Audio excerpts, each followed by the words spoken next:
श्री कृष्ण द्वारा अर्जुन को दिए हुए गीता के उपदेश के कुछ सुंदर तथ्य।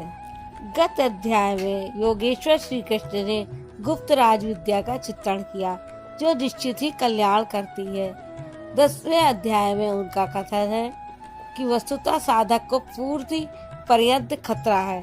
जो जो वह स्वरूप में ढलता जाता है, प्रकृति के आवरण सूक्ष्म होते जाते हैं, नए नए दृश्य आते हैं, उसकी जानकारी महापुरुष ही देते रहते हैं, वह नहीं जानता।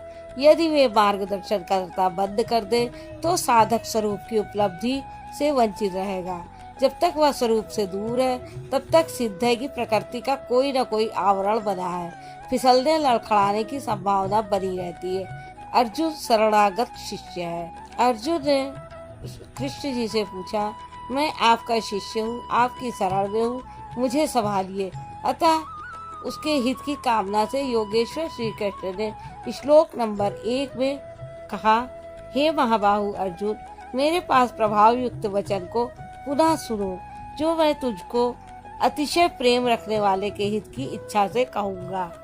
श्लोक नंबर 2 में बताया, अर्जुन, मेरी उत्पत्ति को ना देवता लोग जानते हैं और ना महर्षि गण ही जानते हैं। श्री कृष्ण ने कहा, मेरा वह जन्म और कर्म अलौकिक है, इन चर्म चक्षुओं से देखा नहीं जा सकता, इसलिए मेरे उस प्रकट होने को देव और महर्षि स्तर तक पहुँचे हुए लोग भी नहीं जानते। मैं सब प्रकार से देवताओं और महर्षियों का आदि कारण हूँ। श्लोक नंबर 3 में योगेश्वर श्री कृष्ण जी कहते हैं, जो मुझ जन्म मृत्यु से रहित, आदि अंत से रहित, सब लोगों के महान ईश्वर को साक्षात्कार सहित विदित कर लेता है, वह पुरुष मरण धर्माग मनुष्यों में ज्ञानवान है। अर्थात अज अनादि और सर्वलोक महेश्वर को भली प्रकार जानना ही ज्ञान है, और ऐसा जानने वाला संपूर्ण पापों से मुक्त हो जाता है, पुनर्जन्म को प्राप्त नहीं होता। श्री कृष्ण कहते हैं कि यह उपलब्धि भी मेरी ही देन है। श्लोक नंबर 4 में बोलते हैं, अर्जुन, निश्चयात्मिका बुद्धि, साक्षात्कार सहित जानकारी, लक्ष्य, विवेक पूर्व प्रवृत्ति, क्षमा, शाश्वत सत्य, इंद्रियों का दमन, मन का शमन, अंतःकरण की प्रसन्नता, चिंतन पथ के कष्ट, परमात्मा की जागृति, स्वरूप के प्राप्ति काल में सर्वस्व का विलय, इष्ट के प्रति अनुशासनात्मक भय और प्रकृति से निर्भयता तथा अहिंसा, अर्थात अपनी आत्मा को अधोगति में न पहुंचाने का आचरण, समता जिसमें विषमता न हो, संतोष, तप, मन सहित इंद्रियों को लक्ष्य के अनुरूप तपाना, दान अर्थात सर्वस्व का समर्पण, भगवत पथ में मान अपमान का सहन, इस प्रकार प्राणियों के उपर्युक्त भाव मुझसे ही होते हैं। ये सभी भाव दैवी चिंतन पद्धति के लक्षण हैं, इनका अभाव ही आसुरी संपद है। श्लोक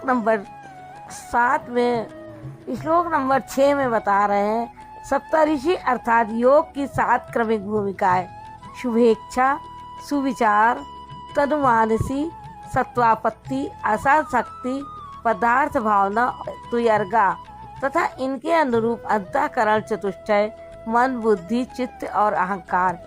इसके अनुरूप मन जो मेरे में भाव वाला है, यह सब मेरे ही संकल्प से उत्पन्न होते हैं। इस संसार में ये इन्हीं की प्रजा है, क्योंकि सप्त भूमिकाओं के संचार में दैवी संपद ही है, अन्य नहीं। श्लोक नंबर 7 में बता रहे हैं, जो पुरुष योग की और मेरे उपर्युक्त विभूतियों को साक्षात्कार के साथ जानता है, वह स्थिर ध्यान योग द्वारा मुझमें एक ही भाव से स्थित होता है, इसमें कुछ भी संशय नहीं है।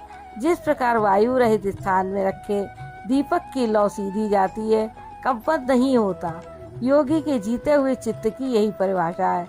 प्रस्तुत श्लोक में अविकम्पेन शब्द इसी आशय की ओर संकेत करता है। श्लोक नंबर 8 में योगेश्वर श्री कृष्ण जी कहते हैं, मैं संपूर्ण जगत की उत्पत्ति का कारण हूँ, मुझसे ही संपूर्ण जगत चेष्टा करता है।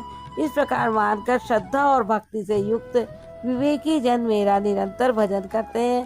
तात्पर्य यह है कि योगी द्वारा मेरे अनुरूप जो प्रवृत्ति होती है उसे मैं ही किया करता हूँ। वह मेरा ही प्रसाद है। श्लोक नंबर 9 में बता रहे हैं, अन्य किसी को स्थान न देकर मुझ में ही निरंतर चित्त को लगाने वाले, मुझ में ही प्राणों को लगाने वाले सदैव परस्पर मेरी प्रक्रियाओं का बोध कराते हैं, मेरा गुणगान करते हुए ही संतुष्ट होते हैं तथा निरंतर मुझ में ही रमण करते हैं। श्लोक नंबर 10 में योगेश्वर श्री कृष्ण जी का कथन है, निरंतर मेरे ध्यान में लगे हुए तथा प्रेम पूर्वक भजने वाले उन भक्तों को मैं वह बुद्धि योग अर्थात योग में प्रवेश वाली बुद्धि देता हूँ, जिससे वे मुझे प्राप्त होते हैं, अर्थात योग की जागृति ईश्वर की देन है। श्लोक नंबर 11 में बता रहे हैं, उनके ऊपर पूर्ण अनुग्रह करने के लिए मैं उनकी आत्मा से अभिन्न खड़ा होकर रथी होकर अज्ञान से उत्पन्न हुए अंधकार को ज्ञान रूपी दीपक के द्वारा प्रकाशित करके